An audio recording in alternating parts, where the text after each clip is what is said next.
లో అధికార వైసీపీ పైన ముఖ్యమంత్రి జగన్మోహన్ రెడ్డి పైన ఆయన తీవ్ర విమర్శలు గుప్పించారు.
అయితే దీంతో ఆయనపై పలు అక్రమ కేసులు బనాయించారు. నిర్భయ చట్టం కింద కూడా కేసు నమోదు చేశారు. ఇరిగేషన్ భూమికి ఫోర్జరీ ధ్రువపత్రాలతో ఎన్ఓసి తీసుకున్నారన్న ఆరోపణలతో సిఐడి పోలీసులు 2022 నవంబర్ 2వ తేదీన అర్ధరాత్రి దాటాక ఇంటి గోడలు దూకి మరీ ఆయన్ను ఆయన కుమారుడిని అరెస్టు చేశారు.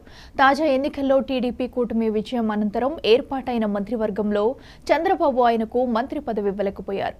దరిమిల స్పీకర్ పదవి ఇవ్వాలని నిర్ణయించారు. స్పీకర్ పదవిని కోరుతూ ఒకరిద్దరు సీనియర్లు ముఖ్యమంత్రిని కలిసి మాట్లాడగా అయ్యన్నను ఎంపిక చేస్తున్నట్లు ఆయన వారికి తెలిపారు. చంద్రబాబు గతంలో ముఖ్యమంత్రిగా ఉన్నప్పుడు 1999లో ఉత్తరాంధ్రకి చెందిన ప్రతిభాభారతికి స్పీకర్గా అవకాశం కల్పించిన విషయం విదితమే. ఇప్పుడు మరోసారి అదే ప్రాంతానికి చెందిన అయ్యన్న పాత్రుడికి ఆ పదవి దక్కనుంది.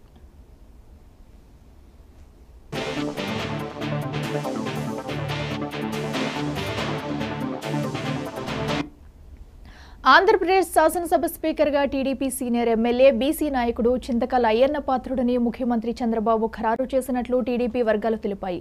ఇదే అంశానికి సంబంధించి మరింత సమాచారం మా ఏపీ బ్యూరో చీఫ్ రాఘవేంద్ర అందిస్తారు. రాఘవేంద్ర, చెప్పండి.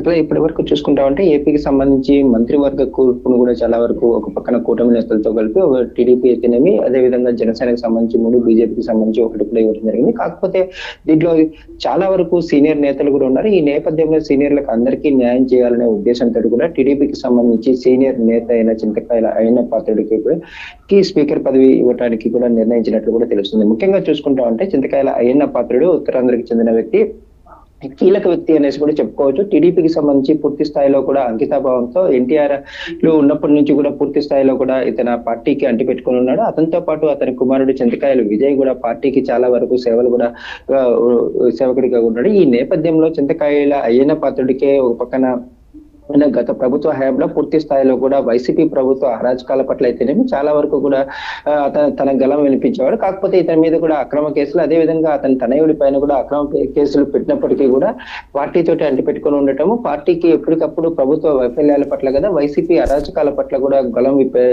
నాయకుడు. ఈ నేపథ్యంలోనే అదేవిధంగా చూసుకుంటామంటే బీసీ సామాజిక వర్గానికి చెందిన నేత కావడంతో కూడా ఇతనికి సంబంధించి పూర్తి స్థాయిలో కూడా ఇతనికి ఒక పక్కన చూసుకుంటామంటే స్పీకర్ గా కూడా ఇచ్చే అవకాశాలు కూడా పూర్తిగా కూడా ఖరారైనట్లు కూడా తెలుస్తుంది. అదేవిధంగా చూసుకుంటే మరో పక్కన దీనికి సంబంధించి ఇప్పటికే జనసేనకు సంబంధించి 3 పదవులు కూడా ఇవ్వడం జరిగింది. దాంతో పాటు అంటే 21 స్థానాలకి 21 స్థానాల్లో గెలుపొందడంతో మరొక అంటే డిప్యూటీ స్పీకర్ పదవి కూడా జనసేనకు కూడా కేటాయించే అవకాశం కూడా కనిపిస్తుంది. అదేవిధంగా చూసుకుంటే దీనికి సంబంధించి ఒక పక్కన చూసుకుంటా ఉంటే జనసేన నుంచి కూడా ముఖ్యంగా కూడా అంటే ఎవరైతే అంటే పార్టీకి సంబంధించి పూర్తి స్థాయిలో ఉన్నారో దీనికి సంబంధించి జనసేన నేతలతోటి కూడా ఒక పక్కన ప్రస్తుతం అయితే చర్చలు జరుగుతున్న పరిస్థితి కూడా కనిపిస్తుంది. దీనికి సంబంధించిన అవనగడ్డ నుంచి